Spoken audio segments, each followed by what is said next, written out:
Welcome, everybody, to Bob Baumhauer's Victory Grill here in Tuscaloosa. Another edition of the Nick Saban Show, brought to you by Alpha Insurance. For the best agents in the business, call Alpha. You've already met Lauren Sisler, who is joining us as our special media guest. And now Coach Nick Saban sits down beside us as well. Good to see you, Coach. How you doing? Doing great. How are you? Good, good. You have a good week? So far, so good. So far, so Can't good. complain. Doesn't do any good anyway. No, you know Miss Lauren right here. I sure do. Yeah. Glad to have you, Lauren. Appreciate Eli was you over doing here this. wondering if you were going to be here on time. Of course you are, right on cue. It's Man of the amazing. hour here. Walks in right on cue, definitely. Lauren, great to have you with us, and you're doing well, having gone from local TV to AL.com, now the SEC network. You enjoying the traveling? I'm enjoying it a lot, and I never imagined that I'd be in the state of Alabama since 2011. I'm loving every minute of it, and getting to travel around the SEC. Really, Birmingham is very centrally located to everything. Sure. So it's been an awesome experience. Well, why don't you jump in with your first question for the coach, and let's get the show going. Yeah, Coach. So one thing that you talk about is the importance of establishing an identity for this football team early in the season. And what I want to know from you is, now heading into 3 weeks of the season, what have you noticed from this team? What kind of character has been built in terms of establishing that identity early on that sets this team apart here in 2018? Well, I think our biggest challenge, biggest rivalry that we have is ourselves, our own mindset. I think sometimes you get seduced by results. When things go well for you, you get a little complacent. And what we've tried to get this team to do is really be driven to be the best that they can be and challenge them to do that. Kobe Bryant talked a lot about that Mamba mentality that he talks about all the time, and how hard he worked and what a great competitor he was. And that's really what we've tried to get this team to do. And we made progress toward that. We're not exactly where we want to be, but we're further ahead than we were yesterday, and we got to continue to do it. And it's time for everybody to ramp things up a notch. When you start playing in conference play, it's a little different. The games have, greater consequences, especially when you're playing in your division. You lose in one game, it's like losing two because you lose a tiebreaker. So this is going to be a challenging game for us, and our players are going to have to sort of pick up the level. One thing that this program has always been built on is play one play at a time, dominate the guy you play against, don't look at the scoreboard, don't worry about external factors, really stay focused and have the kind of intensity you need to be the best player you can every play in the game. And what happened on the last play doesn't really matter. It's always the next play that matters. And sometimes it's hard to stick with those basic little fundamental things because everybody's listening to all this stuff that's happening externally, but that's the challenge that we always have for these guys. So we're working, we're making progress. The leadership's starting to develop, and that's something that I think would help us be able to develop these things. The more that develops, the more the players will challenge each other. Coach, why don't we talk a little bit about the offensive line, because Pee Wee is joining us on the phone as tonight's first phone call, brought to you by Alabama 811. Always contact 811 before you dig to know what's below. Call 811 or visit al811.com. Pee Wee, Grand Bay, Alabama. Good evening, sir. Good evening, sir. How are you? I'm well. I'm doing good. How are you, Pee Wee? I'm doing very good, Coach. Good. I was doing some reading, trying to read up on Ole Miss's defense and what they play under Coach McGriff, and I found kind of like two different answers to this. And I don't know if they're playing the 4-2-5 that they've been playing, or if they've been playing the 4-3 for their base defense. And I was just wondering, how does that vary as far as trying to prepare for that and the difficulties that whichever one they're playing presents? Right. Well, I think that it only affects you when you're in regular personnel, because almost every play plays some kind of 4-2-5 when you're in nickel, although there's a few teams that we play that stay in regular personnel when you have three wideouts on the field. But I think the biggest issue with Ole Miss's defense is they do a lot of movement, they do a lot of stunning, and the critical thing for our offensive line, which is about the part of the team that you're most concerned about, that you're coach of, that I should be getting on you for what's happening sometimes, not you getting on me. But anyway, I think that's going to be the challenge for our guys. The stunning, the backer run-throughs, you know, split dogs in the middle. The offensive line has to have good fundamentals, good technique and footwork, eyes in the right place so they can see these things happen and so we can get a hat on a hat. Now, you can make big plays if you do it correctly. So I think that's more the challenge as to whether they play nickel or regular, because the scheme is basically the same. It's just one guy different based on how many receivers you have in a game. Pee-wee, thanks for calling in. Coach, to your right, our visitor here at Baumhower's with a question for us. Good evening, sir. Good to see you, Coach. With us playing Ole Miss and them having an explosive offense, how important it is for to be able to get off and get going in the beginning and get ahead of the crowd and keep the crowd calmed down? Well, I don't think when you play a team like this, you got to think about playing for 60 minutes. I think it's always good to start out fast. You know, we always want to start out fast and hopefully do a good job on offense of controlling the tempo of the game, scoring points early in the game, you know, establishing something on defense where you're getting some stops, you get off the field on third down. But I think when you play an explosive offense like this that scored like 76 points when the score was 42-41, and all of a sudden it's, you know, whatever, it ended up 76-41 or whatever. But these guys can score points. They take a lot of shots down the field. They've got really explosive receivers, a good quarterback. So they make a lot of big plays. And I think you got to do a good job with the 50-50 ball, you know, where they throw it up and their guys are big and they're good getting it, and our guys are going to have to do a good job of playing the ball. But I don't think you can ever relax on a team like this just because you get ahead in a game. You know, I mean, when we played over the last time, we got behind 24-7.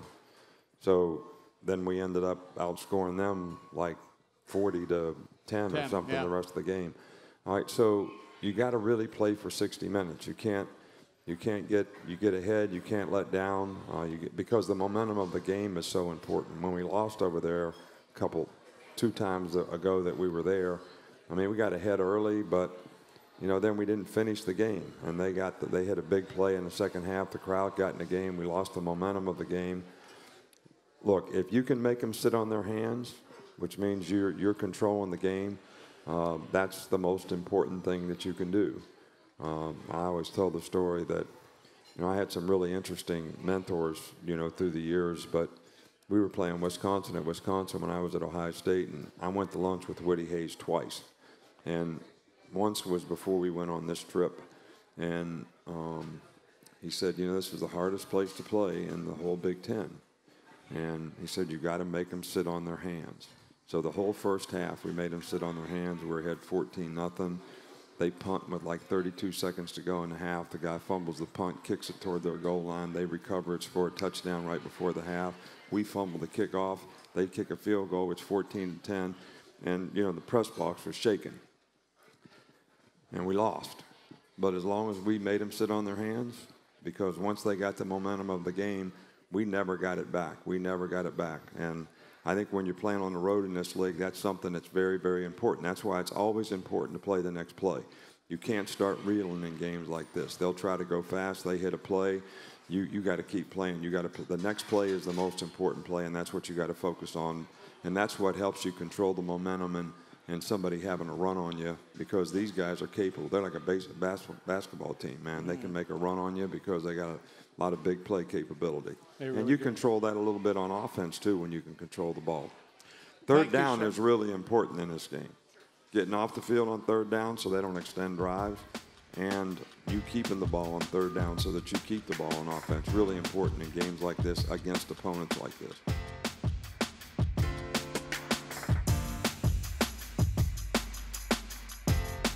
Yeah, they're 50% in third down conversions. Coach, that comment about a mentor kind of leads us into this question from the Nick Saban Show blog on AL.com. A gentleman by the name of Crowbar down in Dothan, Alabama.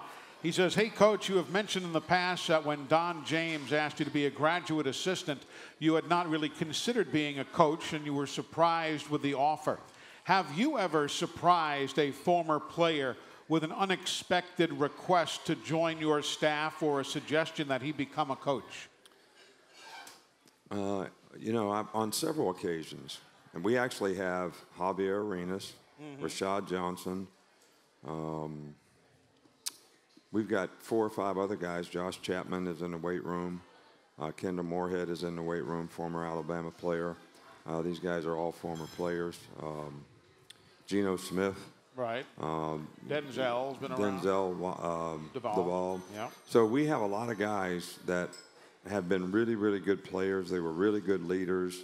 I always try to just tell them I think they would make really, really good coaches because they have a tremendous leadership quality about them and they have an ability to influence and affect other people. So, and I think that's really, really important to being a good coach. You got to be a good teacher. You got to have knowledge. But you really got to have character, set a good example, and be able to impact and affect other people in your organization. And those guys all could do that. And I think those guys are all going to be good coaches. So there wasn't somebody that I tried to talk into being a coach. Okay. I just told a few guys that they would make really good coaches if they're interested in applying themselves. And we've had quite a few that come back, and we have a waiting list of some other guys that want to do it as well. I bet. Lauren? And from a coaching standpoint, you have a lot of true freshmen that have gotten some substantial playing time here in their first 2 weeks. How do you really prepare a guy like that for the speed of collegiate football from a coach's standpoint? You know, there was a time when people would say for every sophomore that you start, you're going to lose a game. That was when freshmen weren't eligible. And now we have guys, a pretty significant number of guys that play when they're freshmen. And it's difficult, more difficult at some positions than others. I would say, you know, to play a skill position is a little easier, receiver, maybe even corner, running back, offensive line, linebacker. Those are more difficult positions to learn because you have to know the total scheme. But there are more and more guys expecting to play as freshmen. Because they expect to play as freshmen, I think they're more prepared to play when they come in. And they're more willing to do the things they have to do to be able to play. But it is just as many guys that have an expectation to play that really don't understand all the things you need to do to be able to play. And they get frustrated because they're not having success. And they look at things sort of not in the right perspective. You know, they're result-oriented, so if they're not playing, they're failing, rather than what do they need to do to be complete players at their position, which I think is a challenge for everybody. You know, life's difficult. You know, it's a series of problems for everybody out there. How you manage those problems is what's going to help you be successful, and a lot of young guys have a hard time doing that. But the guys that have the maturity to do it certainly have a better opportunity to learn, grow, develop, and be able to play and contribute and have confidence in their ability to do that.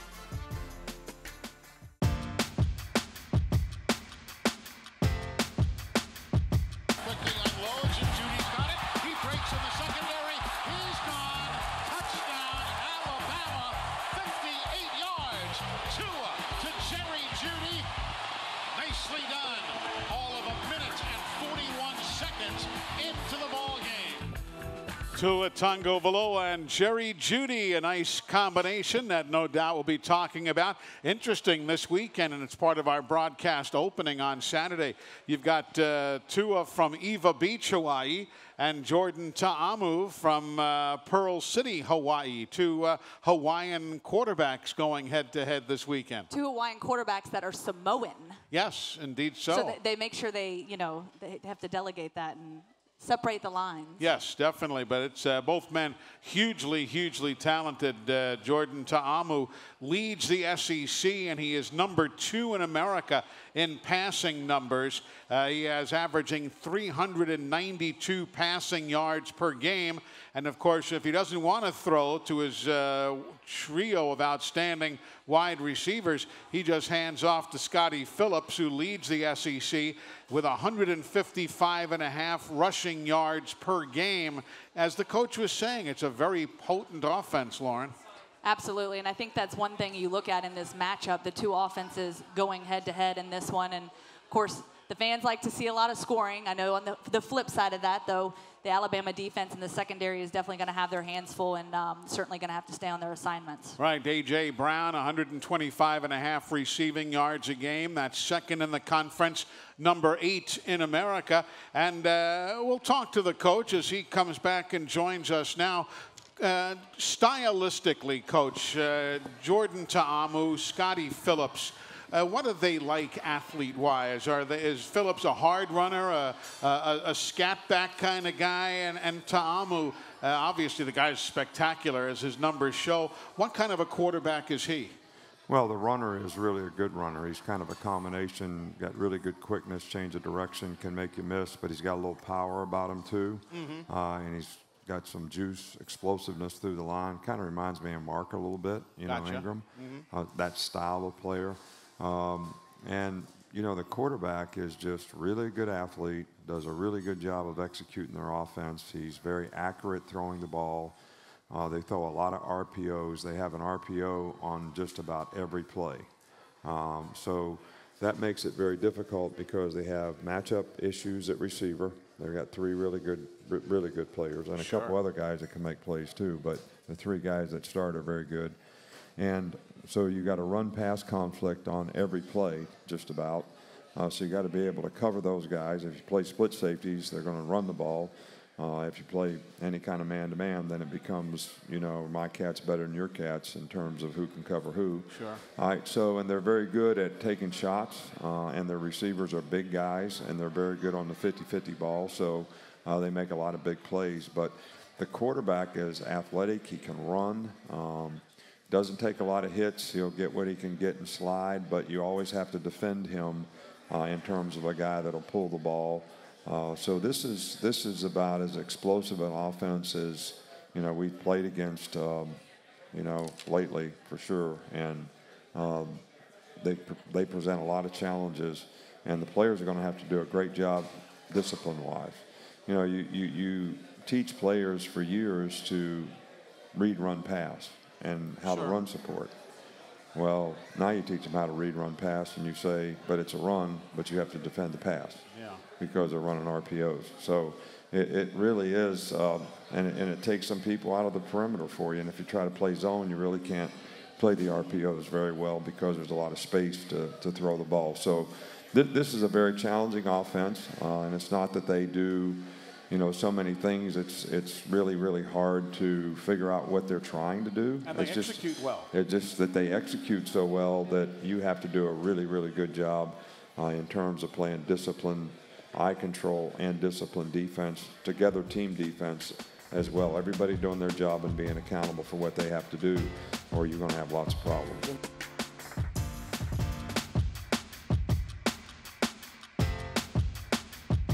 A tough assignment Saturday. Roy is on the phone, coach down in Selma, Alabama. Hello, Roy. Welcome in. Hello, Coach Ted. Hi, Roy. I just want to say that Alabama fans really appreciate what you and Miss Carey do on all your off-the-field activities. That's something that gets lost a lot of times. That should be, you know, brought out even more. But I appreciate you saying that. Questions here. One was in our first game, number 47, for example, when he got his penalty there for extracurricular activity. What are the disciplines or in similar situations done on that as far as it up and down, the running the steps? And then the other question was, as far as we had a change in the kicking game, is practice, is it full scrimmage situations? The kicking game? Is that what you're asking? Yeah. For the extra points and field goals. Well, you know, we practice hard against each other. We do try to block the kicks. We do penetrate up the middle. We challenge each other. We try to stay off the ground because we don't want to get guys injured. But we do challenge them pretty good in special teams, and especially we try to put pressure on our specialists because we know they'll get pressure in games, whether it's, you know, people trying to block punts or people trying to block field goals, and they have to get used to op time, operation time, and not allowing those things to distract them. So, you know, we do that quite a bit in practice where we're in team situations, and I wouldn't say they're live. I'd say that they're live speed-wise. They're not live in terms of guys diving in the air into each other and putting themselves at risk. You know, 47's penalty, you know, I call it self-indulgent behavior when, you know, guys do something that make them feel better because somebody did something to them, but it's the expense of the rest of the people on the team. And, you know, to me, that's a high crime. You know, people make mental errors in games all the time. Maybe you make a mental error in technique that you're supposed to play, or maybe even in an assignment that you had. But when you have lack of discipline and self-indulgent behavior, that you respond to somebody, the guy gored him. Okay, if you watch the film, he went around the edge, he beat the guy in pass pro, the guy pushed him down, and then he gored him on the ground. So when he got up, he pushed the guy in the back. Well, it's always the guy that responds second that gets called for a penalty. And I'm not criticizing the official. I mean, I don't think it was all that bad what the guy did, but I can understand why it made the guy upset. But these kind of things are not, they're high crimes. You know, they can't be tolerated. And I really don't think that making guys run up steps and doing all kind of punishments and all that when guys do stuff like that, you know, I don't think that makes them do right. You know, Christian Miller is really, really a good person. He's a fantastic kid. He's a great student. He's a graduate student. He did internship. He's going to be very successful. Guy that wants to do the right thing and wants to do really, really well. And nobody felt worse about what he did than he did.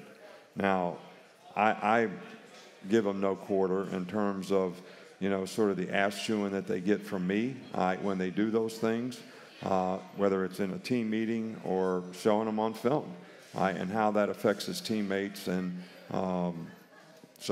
but self-indulgent behavior, and those things happen in practice, and you develop those habits in practice. When somebody does something in practice and you push the guy back or you hit him in the face or whatever, those are the kind of habits, because you're doing it in practice, you're going to do it in the game. So we try to clean it up in practice, and we have a rule that you don't even talk to the other guys that you're playing against, so we don't have those kind of emotional decisions that are going to have huge consequences on the team. You know, my last year playing, we won the championship, the Mid-American Championship. The first year I was a GA, we had to beat Miami, and we were heading the game 10-7, and we stopped them on 3rd and 5, which would have got the ball back with about 2 minutes to go in the game and would have won the championship. And best player on the team did the same thing. Guy pushed him, he pushed him back, he got a 15-yard penalty, they got a first down, went down and scored a touchdown, and we lost the championship in the game. So I've always had a real strong pet peeve about guys doing those kinds of things and those undisciplined type behaviors, and how they can affect you as a person as well as your teammates. You know, since he brought up Christian Miller, it jogged my memory. I remember a year or so ago when the Hurricanes hit down there in Houston. We had concern with Tony Brown's family, with Jalen's family. Christian is from South Carolina. And I dare say, without looking at the roster, there are others from North and South Carolina on your roster. How have you allowed these guys to try and clear their mind with Hurricane Florence bearing down on their families? Well, you know, we basically, the guys that are affected by those things, you know, we're very aware of it. The coaches are very aware of it. We try to have a lot of our support staff make sure that, you know, their families are not in danger or they don't have issues and problems. I mean, last year we flew Tony's family whole here because, you know, his dad was really bedridden, and they couldn't get out. They were in a flood, so we went in and got him and brought him here in a plane and kept him here for 2 or 3 weeks, and he had to have physical therapy every day. So I'm just glad that the NCAA allows us to have that kind of compassion and can help the families of the players that, you know, have issues and problems like that. And hopefully this storm, I hope, is not as bad as they think it might be. Yeah, it's scary. Coach, a visitor here at Baumhauer's with a question for you. Good evening, ma'am. Hey, Coach. In the first 2 games, we've had a lot of opportunity to show the team the different combinations of offense and defense. How is that experience helping the team and the players? So let me make sure I understand the question. Are you saying because we had the opportunity to play a lot of players? No, play a lot of combinations of offense and defense.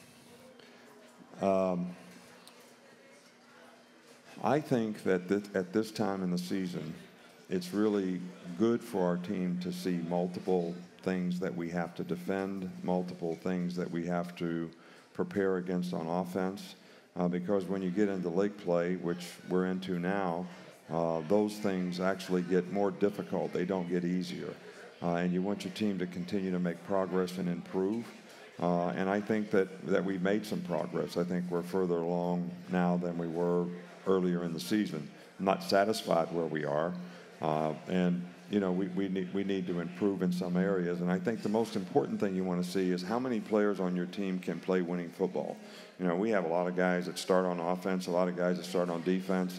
You know, they're good players. They have experience. They have confidence. They know what they're doing. But it's the next guys that you really want to get to the experience and the knowledge so that they can play winning football at some point when maybe the other guy isn't able to play. So that's been the biggest challenge for us, I think, so far this year, to get some of those guys in there. And I think that it would be an interesting observation if somebody made it that, you know, when we put our second team in, like this last game, I wasn't very pleased with how they played. We went 3 and out twice on offense, and the defense really couldn't get them stopped. And, you know, we had a lot of mental errors, and guys didn't, you know, do things the way, you know, everybody, we have a standard. So everybody on our team, regardless of their station on the team, is supposed to play to that standard. They're supposed to be prepared to that standard.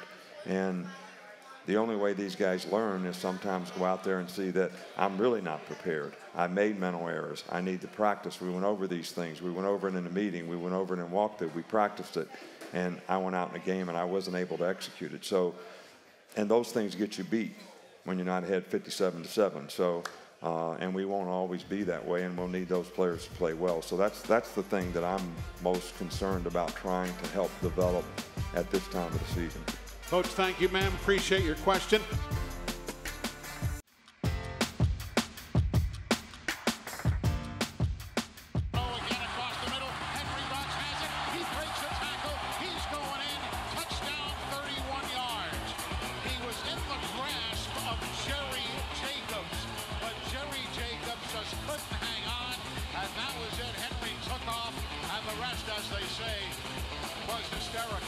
Indeed so, as Henry Ruggs III with a touchdown reception there. You know, an interesting sidelight to all of that, he's got a brother who is a starting linebacker for the Ole Miss Rebels. Cavante Ruggs is the brother of Henry Ruggs III. He didn't play against Southern Illinois. He had a concussion, but he is a big, big hitter, particularly on special teams. Lauren Sisler, who of course is going to be part of the SEC Nation traveling pregame show this weekend. What you got coming up for the viewers this weekend? Any special feature? Well, we are heading to Oxford, and as I said, tailgating at its prime there. Yes. So we're working on some stuff there and just looking forward to the atmosphere. Of course, it has been extremely hot. Every single location we've been thus far has been extremely hot. However, week 1, I was inside the stadium at what I consider a brisk 72 degrees while everybody else was outside in that 90-degree weather. Yeah, brisk 72, you're right. But folks, do tune in. It's Lauren and Laura and Paul and the whole hee-haw gang. 9 to 11 Central Time. Every Saturday morning. Tune in. It's a lot of fun. These guys, we like to have a lot of fun. Last week, they jumped in a cold tub. I escaped that. You passed on that one. I passed on that one. And they were happy at the time, but regretting it when they had to get on a plane soaking wet. People don't realize, they see 4, 5, 6 of you on the TV.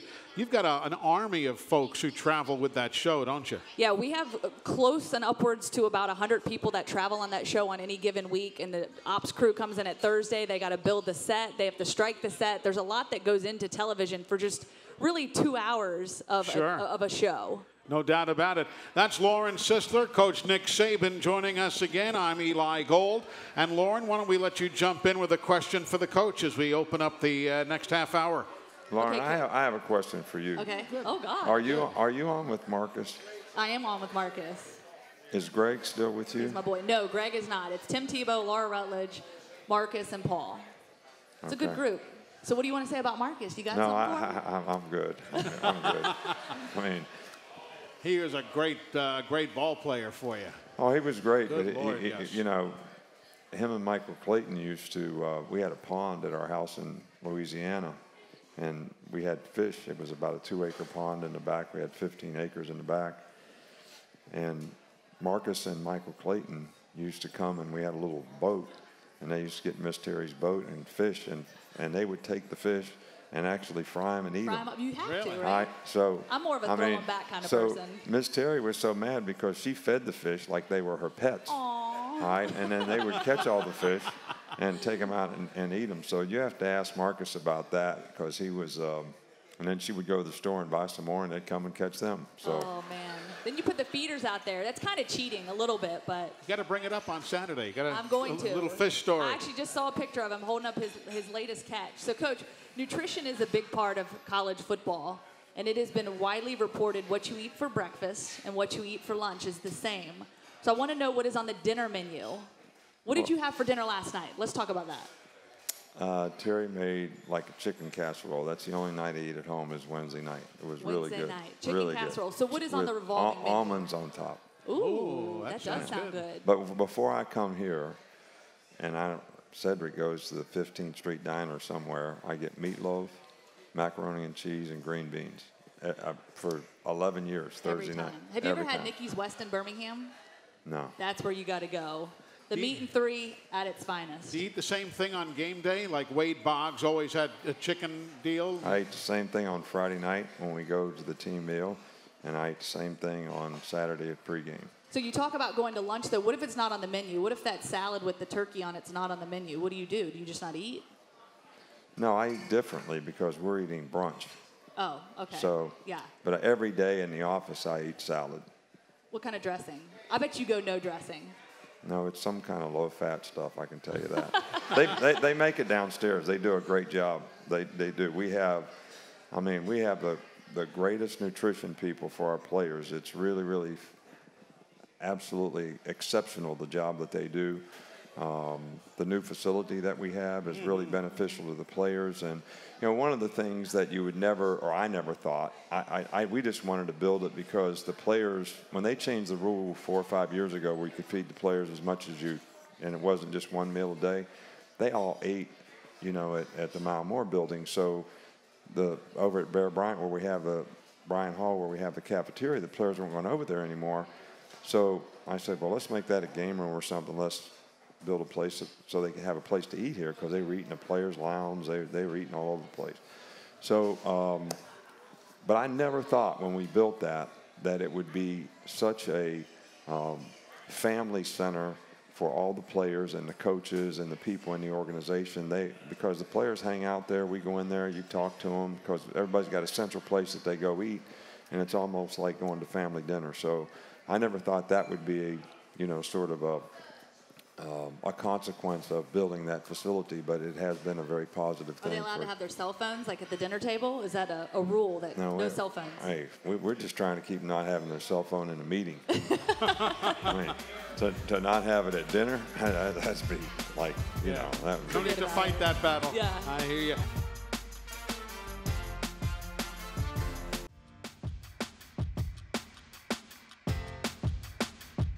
Fred is on the phone in Birmingham. Good thing he's got his phone handy so he can join us on the program. Hey, Fred.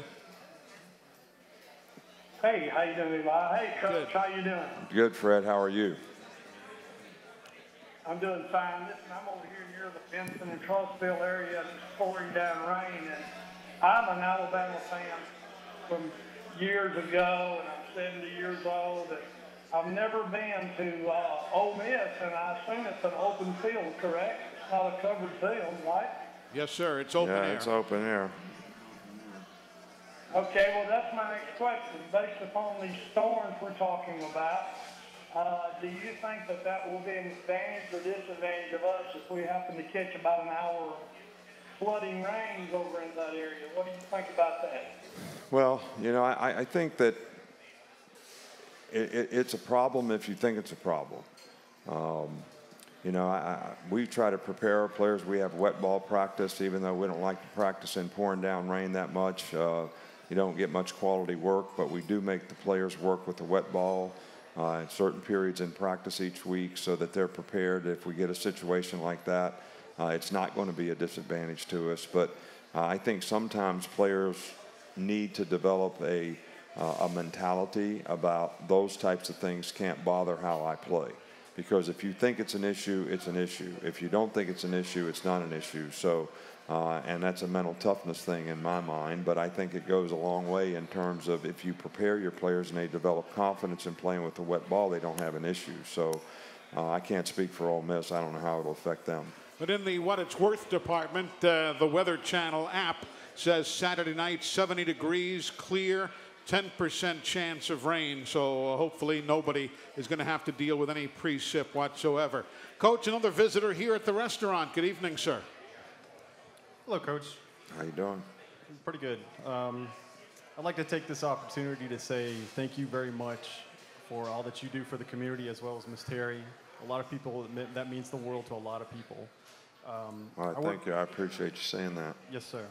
I work for a nonprofit, and I was just wondering what motivated you to start Nick's Kids, and do you try and pass that volunteerism on to your players? Yeah, we have a lot of players that are really involved in community service, do a lot of things in the community.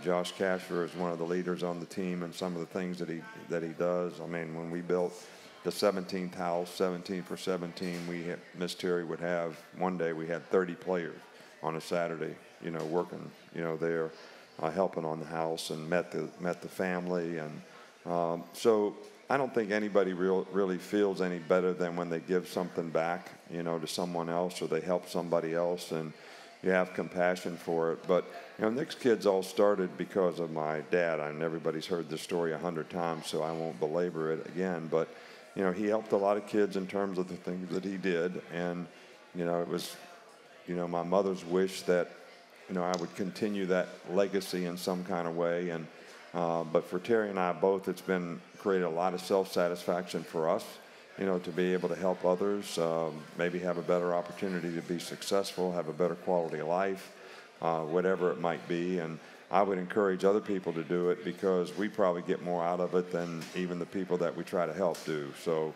and it sets a good example for others, to, like, a lot of our players do it, but other people might do it and help someone. And I think that, that's important to the quality of life for a lot of people, that we do help each other. And sir, you're working for a nonprofit. I know you get that feeling as well. Thank you for being here. We're coming right back. More with the coach after this.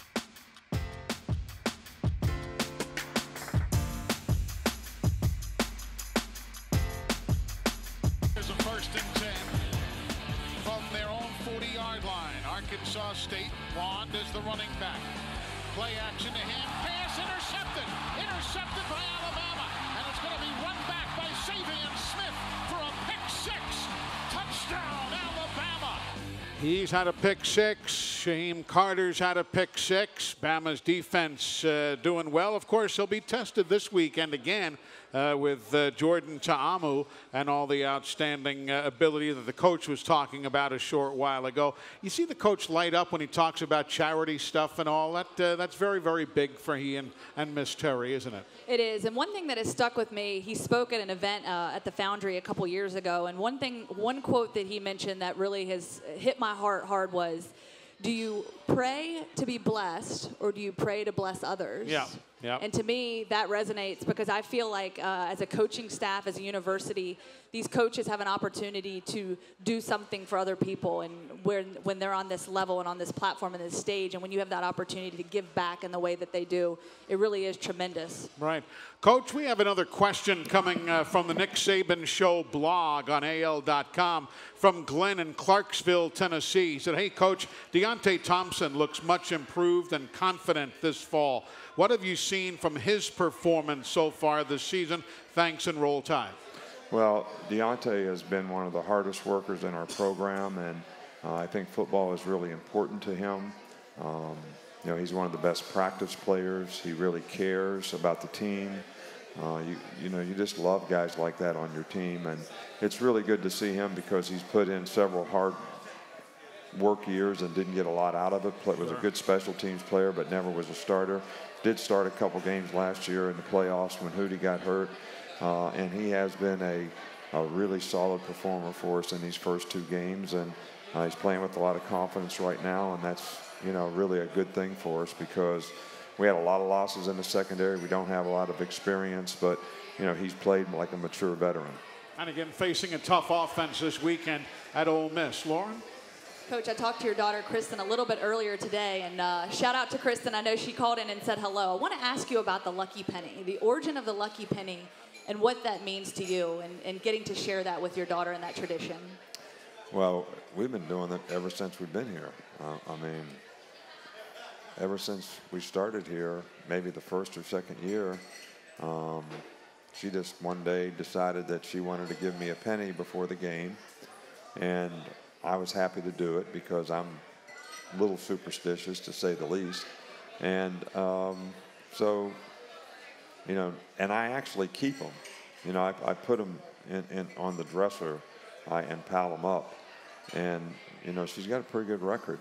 She says that there's I mean, criteria really, but for the that. Lucky Pennies are a pretty good record. Yeah, I dare say. And I actually, at one of the banquets that we had after a season, and I think it was when we went undefeated, maybe we've only had one undefeated team, and that was 2009, I actually brought the stack and showed the team and made a significance of what those went into those winning pennies. Sure. You know, for all the players, you know, their hard work, their perseverance, their togetherness that they had, the leadership, the older guys helping the younger guys, and, you know, how driven they were. And that was really the only team that we had since I've been here that, you know, it's amazing to me how so many of us have to have something bad happen before we ever respond the right way. Like, we have to get penalized in some kind of way before we'll respond the right way. I mean, it's just seems like it's human nature. You know, some people get incarcerated for doing the wrong thing. All of a sudden, by being there for a while, they learn and they do better the next time. Other people go to rehab and, you know, they learn and grow, and maybe that helps them get better. But it's kind of a interesting topic for me to wonder why we always have to have something bad happen before we're willing to do things the right way. I mean, when somebody's there trying to tell you exactly what you need to do to be the best performer you can be, to be the best version of yourself, to be the best in everything that you try to do, but yet something bad has to happen before you're willing to make, you know, to do it. You know, I guess it's a part of human nature just to be a little complacent or get satisfied, and you know, when you meet your quota, you know, want to go sit and eat Tostitos and drink beer and not try to set the record. I guess. I guess that's the way it is. Well, why don't we morph from that into your final word for the evening, presented each week by Mercedes-Benz. Mercedes-Benz, the best or nothing.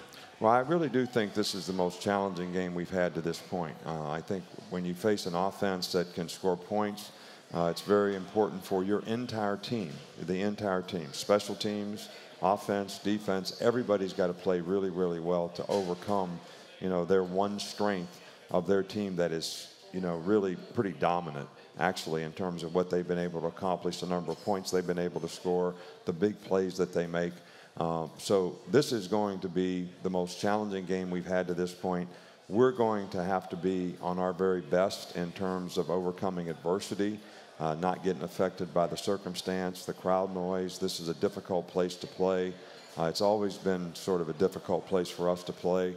And, you know, we're going to have to overcome a lot. So any support that we have from our fans and our people that are there are certainly going to be very welcome in terms of what our players need to do. But this is a game that I'm really looking forward to seeing how our players respond in this game, and we're going to do everything we can as coaches to help them, you know, stay on the right track so we have the best opportunity to continue to improve as a team and really play our best game of the year so far. Coach, as always, thanks for your time. Travel safely, and we'll see you Saturday. All right. Thanks, Levi. Appreciate you, Lauren. Appreciate Very what you much do. appreciate Yeah, it. tell all my buddies at, you know, Sports Nation, I said, hey, especially Marcus. I will. You know, he was a piece of work. I mean, he was a piece of work. He still thinks he's the best. He's an NBA basketball player, which is absolutely false. The other thing, I used to have a Mercedes convertible, and he was so big, and we used to practice like, you know, 2 or 3 blocks from where the stadium was, and the dressing room and the locker room for the players. So I would always take a player, you know, in my car to practice and bring one home, and I had to put the top down. To cram him in, huh? He wouldn't fit in it unless the top was down. That's great. Yeah. Oh, I can't wait to So tell this story. I'm That's just great. giving you some ammunition. I'm taking this as evidence. We expect to see that on the TV yes, Saturday. It's happening. That's great. We're That's good. stuff. Thanks. We appreciate what you all do. You know, the SEC Network has been a really positive thing for our league. You know, the exposure that it gives the league and exposure that it gives the players is really a positive thing overall for the success that we have. And when you look at all the good teams that we have just in our division this year, I think, you know, those kinds of things really help promote our league and help us, you know, get the quality of players and coaches that we can have, you know, such a great competitive league. Indeed. So, Coach, thank you. Lauren, take care. We'll see you both on Saturday.